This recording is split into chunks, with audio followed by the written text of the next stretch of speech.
Hello students, today we are going to discuss the important points of chapter number 3 and our topic is communicable diseases. Communicable diseases क्या होती हैं ये आज हम discuss करेंगे। चलिए शुरू करते हैं अपना topic. Diseases which can spread from the sick person to healthy person are known as communicable diseases. जो बीमारियां एक सिक पर्सन से, सिक यानी कि बीमार सिक पर्सन से एक हेल्दी पर्सन के अंदर कम्युनिकेट होती है, स्प्रेड होती है, यानी कि एक बीमार व्यक्ति से दूसरे सही व्यक्ति के अंदर ट्रांसमिट हो जाती है या लग जाती है उनको भी। तो ऐसे डिजीजेस को कम्युनिकेबल डिजीजेस कहा जाता है। Microbes of these diseases can be transmitted through air और वाटर। इन डिजीजेस के जो माइक्रोब्स हैं, माइक्रोब्स यानी कि जो छोटे छोटे बैक्टीरिया वायरस होते हैं उनको माइक्रोब्स कहा जाता है। वो एयर के द्वारा और वाटर के द्वारा ट्रांसमिट होते हैं। Micro organisms like bacteria, virus and protozoans are responsible for these types of diseases. Micro organisms, microbes को ही माइक्रो ऑर्गेनिजम्स भी कहा जाता है।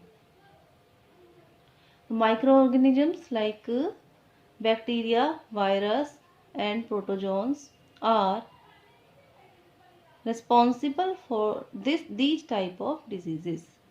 इस प्रकार की जो डिजीजेस हैं वो बैक्टीरिया, वायरस एंड प्रोटोजोन्स के द्वारा होती है।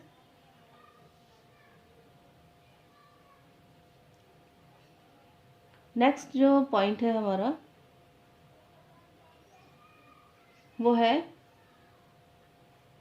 Typhoid, pneumonia, malaria, polio, chicken pox, measles and common cold are some examples of communicable diseases. ये कुछ डिजीजेस के नाम हैं जो कम्युनिकेबल डिजीजेस होती हैं। ये उनके कुछ एग्जाम्पल्स हैं। आप लोगों ने इनमें से कई नाम पहले भी सुने होंगे, जैसे कि typhoid, pneumonia, malaria, polio, chicken pox, measles and common cold are some examples of communicable diseases.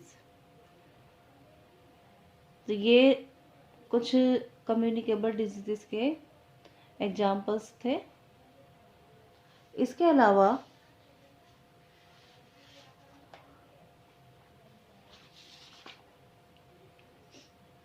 ये सभी जो माइक्रोब्स हैं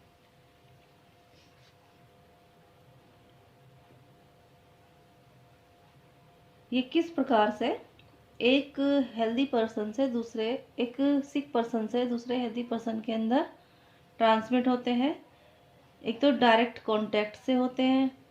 डायरेक्ट कांटेक्ट यानी कि यदि हम उस बीमार व्यक्ति के संपर्क में आए हैं तो, जैसे कि आजकल आप लोग देख भी रहे हो, जो कोरोना है वो संपर्क में आने से फैल जाता है, हो जाता है।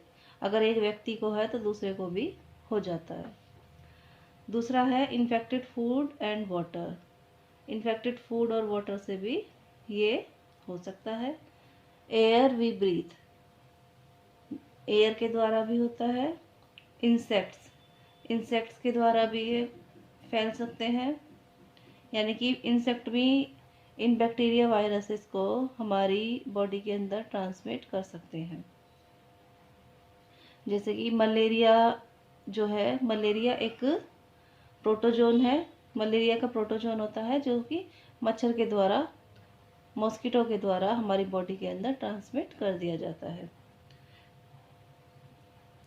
यहाँ तक आज आप लोगों को ये डिजीज़ेस के बारे में लर्न करना है और इन्हें अपनी नोटबुक में नोट करना है।